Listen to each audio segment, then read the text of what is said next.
Bismillahirrahmanirrahim. Assalamualaikum warahmatullahi wabarakatuh.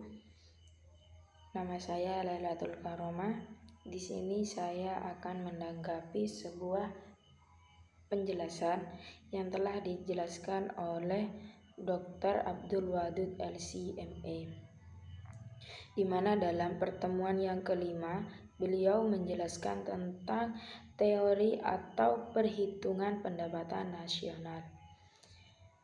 Dalam penjelasan tersebut dijelaskan bagaimana pendapatan nasional, konsep, serta hal-hal yang berhubungan dengan pendapatan nasional.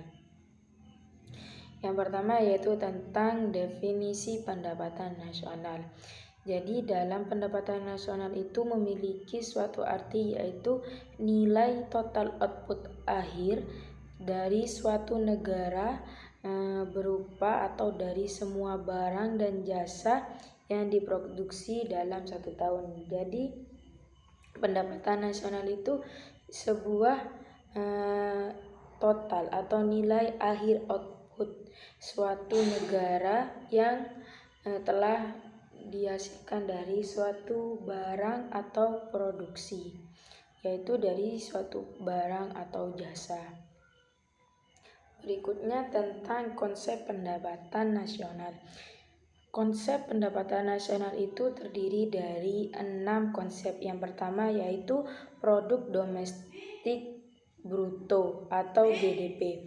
Jadi adapun pendapatannya nasional yang pertama yaitu tentang produk domestik bruto atau bisa disebut dengan gross domestic product.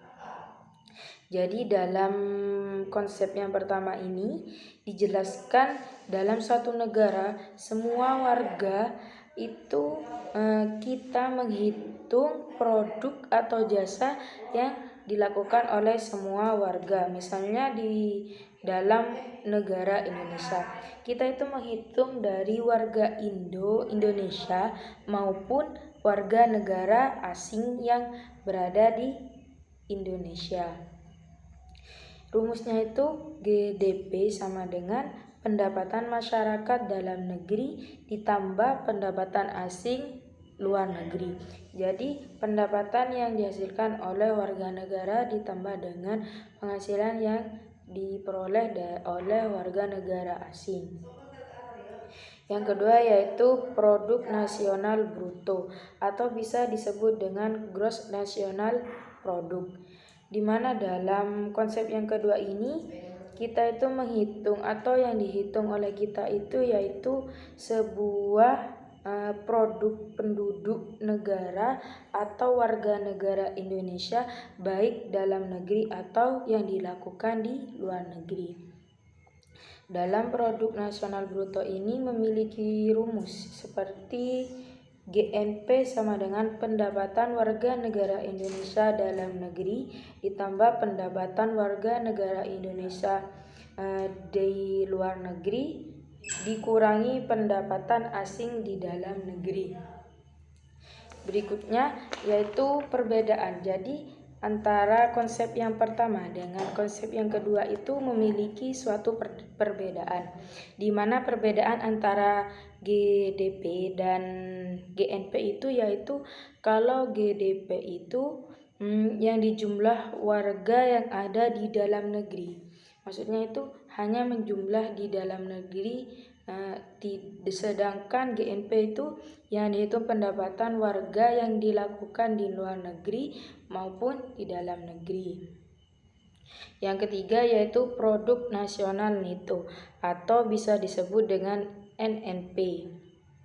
Produk nasional neto ini dapat diartikan yaitu produk nasional kotor atau hasil penyusutan. Memiliki rumus yaitu NNP sama dengan GNP dikurangi D atau depresiasi, yaitu penyusutan suatu barang. Seperti halnya dalam suatu pabrik di mana mesinnya kan sudah lama jadi diganti. Jadi pengeluaran mesin itu kan pendapatan itu dikurangi dengan pengeluaran penggantian mesin. Jadi pendapatannya itu menyusut. Berikutnya tentang pendapatan nasional neto atau NNI, yaitu Net National Income. Jadi dalam suatu pendapatan nasional pendapatan nasional neto ini dapat diartikan bahwa pendapatan bisnis dan lain-lain dihitung memiliki rumus, yaitu NNI sama dengan NNP dikurangi pajak tidak langsung. Maksud dengan pajak tidak langsung itu yaitu pajak yang dibebankan yang dapat dialihkan atau dibebankan kepada orang lain, seperti halnya harga baju yang suatu perusahaan tersebut memiliki pajak lah, dan suatu perusahaan itu memproduksi suatu barang lah. Barang tersebut harganya akan dicampurkan dengan pajak yang ditanggungkan kepada perusahaan tersebut. Yang kelima yaitu pendapatan perseorangan atau PI, yaitu personal income. Jadi pendapatan perseorangan ini suatu pendapatan seperti halnya gaji karyawan maupun pendapatan wira swasta yang didapatkan secara berantai. Dalam pendapatan perseorangan ini juga memiliki rumus, yaitu PI sama dengan NNI dikurangi pajak perusahaan, dikurangi iuran, dikurangi laba, ditambah transfer payment. Yang keenam yaitu pendapatan yang disiap, yaitu pendapatan yang disiap dibelanjakan atau disposable income, yaitu pendapatan yang siap dibelanjakan untuk membeli suatu barang atau konsumsi maupun bisa ditabungkan. Dalam pendapatan yang siap dibelanjakan ini juga memiliki rumus seperti D1 sama dengan P1 dikurangi pajak langsung. Yang berikutnya atau yang ke-C tentang manfaat perhitungan pendapatan nasional. Jadi dalam perhitungan pendapatan nasional itu memiliki suatu manfaat, di mana dalam pendapatan nasional ini manfaat yang dimiliki yaitu memiliki 9 manfaat. Yang pertama, mengetahui tingkat kemakmuran suatu negara. Yang kedua, mengevaluasi kinerja perekonomian dalam skala tertentu. Yang ketiga, mengukur perubahan perekonomian suatu negara secara berkala. Kemudian yang keempat yaitu memudahkan dalam membandingkan kinerja ekonomi dari setiap sektor. Yang kelima, sebagai indikator kualitas hidup masyarakat di suatu negara.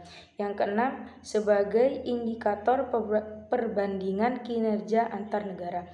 Jadi manfaat pendapatan nasional itu kita dapat membandingkan kinerja antara negara satu dengan negara yang lain.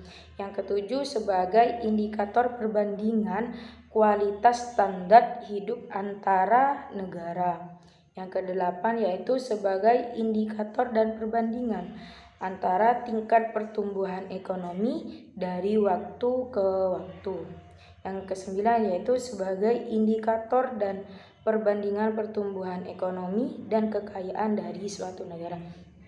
Jadi dalam pendapatan nasional ini kita juga dapat mengetahui kinerja dari suatu negara dengan negara lain dengan perubahan yang ada. Berikutnya yaitu tentang macam-macam metode perhitungan pendapatan nasional. Dalam pendapatan nasional ini memiliki 3 metode. Yang pertama yaitu metode pendekatan nilai produksi, atau bisa dikatakan menjumlah barang atau jasa yang diproduksi seluruh usaha baik BUMH maupun UMKM pada suatu negara dalam waktu 1 tahun. Yang kedua yaitu metode pendekatan pendapatan, atau bisa diartikan yaitu menghitung jumlah pendapatan dari berbagai faktor produksi yang memberi sumbangan terhadap proses produksi. Dalam metode pendapatan ini memiliki suatu rumus, yaitu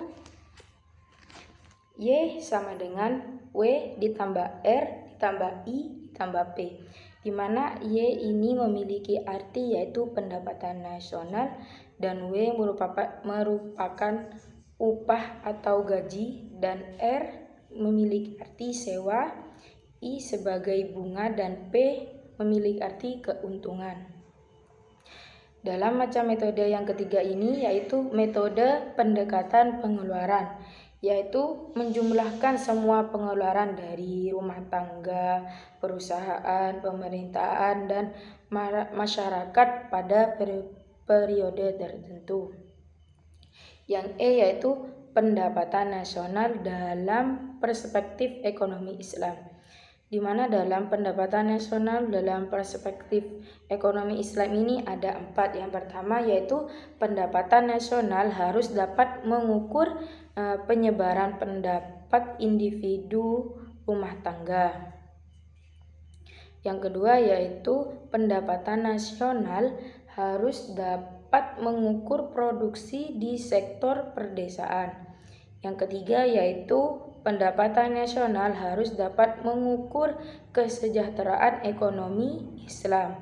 Yang keempat yaitu perhitungan pendapatan nasional sebagai ukuran dari kesejahteraan sosial Islam melalui pendugaan nilai santunan antar saudara dan sedekah. Dalam pendapatan nasional ini juga mempunyai sumber-sumber pendapatan nasional dalam ekonomi Islam. Yang pertama yaitu ada 9 sumber. Yang pertama yaitu ghanimah atau harta rampasan. Yang kedua sodaqoh atau orang yang memberi hartanya untuk diinvestasi. Yang ketiga yaitu infak. Sodaqoh dan infak ini memiliki perbedaan. Kalau sodaqoh ini lebih ke diri sendiri, kalau infak lebih banyak atau lebih merujuk kepada kepentingan umum. Yang keempat yaitu zakat, di mana zakat ini hukumnya wajib untuk seluruh umat Islam. Yang kelima yaitu ush. Yang keenam yaitu jizyah atau pajak pada non-muslim, di mana tujuannya untuk melindungi seorang non-muslim. Yang ketujuh yaitu kharaj, dan yang kedelapan yaitu pajak tambang dan harta karun. Yang ke-9 yaitu wakaf. Dalam pendapatan nasional ini, dalam penjelasan tersebut kita mengetahui apa itu pendapatan nasional, fungsi, konsep, serta hal-hal yang berkaitan dengan pendapatan nasional. Sekian dari tanggapan saya, kurang lebihnya saya mohon maaf. Wassalamualaikum warahmatullahi wabarakatuh.